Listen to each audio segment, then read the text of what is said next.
이진숙 방통위원장, 방통위 사유화 중단하고 즉각 사퇴하십시오.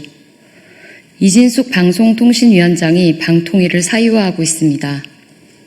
정권의 비판적인 언론을 상대로 무리한 제재를 가한 뒤 이미 1심에서 패소한 13건의 사건에 대해 국민 세금으로 항소를 강행했습니다. 방통위 예산은 국민의 혈세로 운영되는데 이를 정치 방어 비용처럼 사용하는 현실은 국민을 철저히 기만하는 행위입니다. 법원은 판결에서 2인 체제 방통위의 의결이 절차적 하자를 안고 있다고 명확히 지적했습니다. 그럼에도 방통위는 패소 가능성이 큰 소송에 국민 세금을 쏟아붓고 있습니다. 명백한 국정 책임 방기입니다. 더 심각한 것은 이진수 위원장이 자신의 탄핵 심판을 맡았던 개인 변호사를 방통위 공식 소송 대리인으로 선임했다는 점입니다. 공공기관의 법률 절차까지 사적 인맥으로 연결하는 것은 이해 충돌을 넘어선 권력 남용입니다. 더 이상 묵과할 수 없습니다. 이진수 위원장은 방통위가 공정하고 독립적인 기관이어야 한다는 헌법적 원칙을 철저히 무시해왔습니다.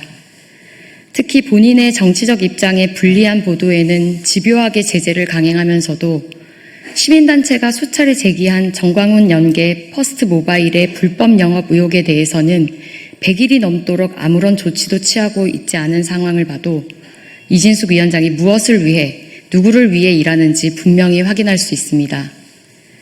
방통위원장은 하고 싶은 일만 골라서 하는 자리가 아닙니다. 모든 비판을 외면한 채 방통위를 사유화하려고 하는 이진숙 위원장은 지금 당장 물러나야 합니다. 방통위의 사유화와 언론장악 시도를 강력히 규탄합니다. 괘씸한 아리셀 참사 박순관, 중대재해처벌법 최고 구형은 자업자득입니다. 지난해 6월 화성 아리셀 공장에서 23명의 노동자가 불에 타 숨졌습니다. 그러나 참사 이후 1년 1개월이 흐른 지금도 아리셀 박순관 대표는 끝까지 내 잘못이 아니다라며 책임을 회피하고 있습니다. 아들에게 떠넘기고 심지어 숨진 피해자에게도 책임을 돌렸습니다. 유가족이 오열하는 법정에서도 사과 한마디 없었습니다. 괘씸하고도 잔인합니다. 그리고 어제 결심 공판에서 검찰이 징역 20년을 구형했습니다.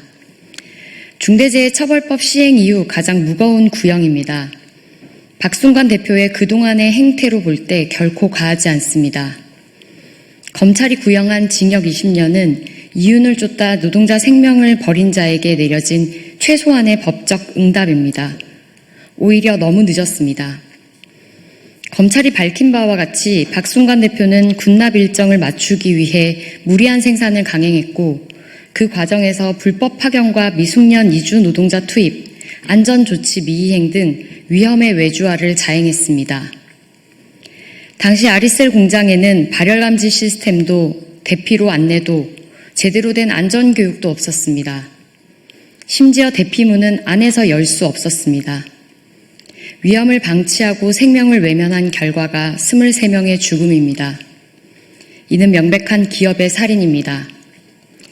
오는 9월 선고 공판에서 사법부는 아리셀 참사의 책임자에게 반드시 엄정한 실형을 선고해야 합니다. 생명을 이윤보다 가볍게 여기는 기업에는 끝까지 책임을 물어야 마땅합니다.